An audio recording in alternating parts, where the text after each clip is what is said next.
मैं एक गृह प्रवेश के पूजा में गया था और वहां पंडित जी पूजा करा रहे थे।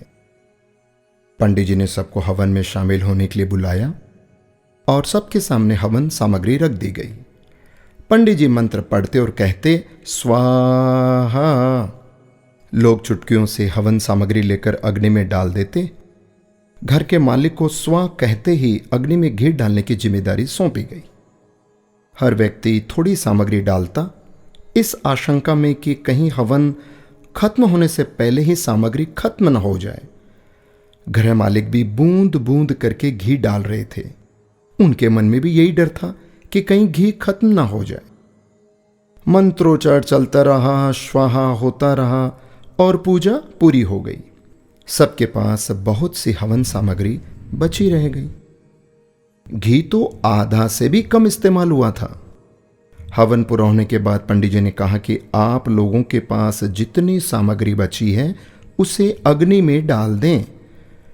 गृह स्वामी से भी उन्होंने कहा कि आप इस घी को भी कुंड में डाल दें। एक साथ बहुत सी हवन सामग्री अग्नि में डाल दी गई। सारा घी भी अग्नि के हवाले कर दिया गया। पूरा घर धुएं से भर गया। वहां बैठना मुश्किल हो गया। एक एक करके सभी कमरे से बाहर निकल गए। अब जब तक सब कुछ जल नहीं जाता, कमरे में जाना संभव नहीं था। काफी देर तक इंतजार करना पड़ा, सब कुछ स्वाहा होने के इंतजार में। दोस्तों, मेरी कहानी यहीं रुक जाती है। उस पूजा में मौजूद हर व्यक्ति जानता था कि जितनी हवन सामग्री उसके पास है उसे हवन कुंड में ही डालना है, पर सभी ने उसे बचाए रखा कि आखिर में सामग्री काम आएगी या खत्म ना हो जाए। दोस्तों, ऐसा ही हम सब लोग करते हैं। यही हमारी फितरत है। हम अंत के लिए बहुत कुछ बचाए रखते हैं, जो अंत में जमीन, जायदाद, प्रॉपर्टी, बैंक बैलेंस, रुपया, पैसा, फलाना ढिकाना, ये जो इस रूप के भीतर में सब यहीं पड़ा रह जाता है। जिंदगी की पूजा खत्म हो जाती है और हवन सामग्री बची रह जाती है।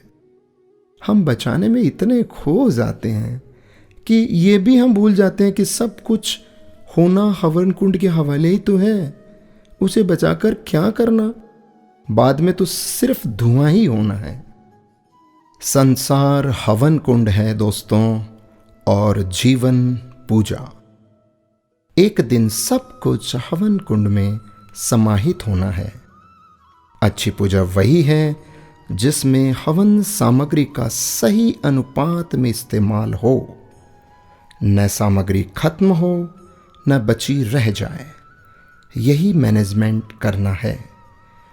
कबीर जी का एक दोहा शायद सबको पता है, दुर्लभ मानस जन्म है, होए न बारंबार, पक्का फल जो गिर पड़ा, लगे ना दूजी बार।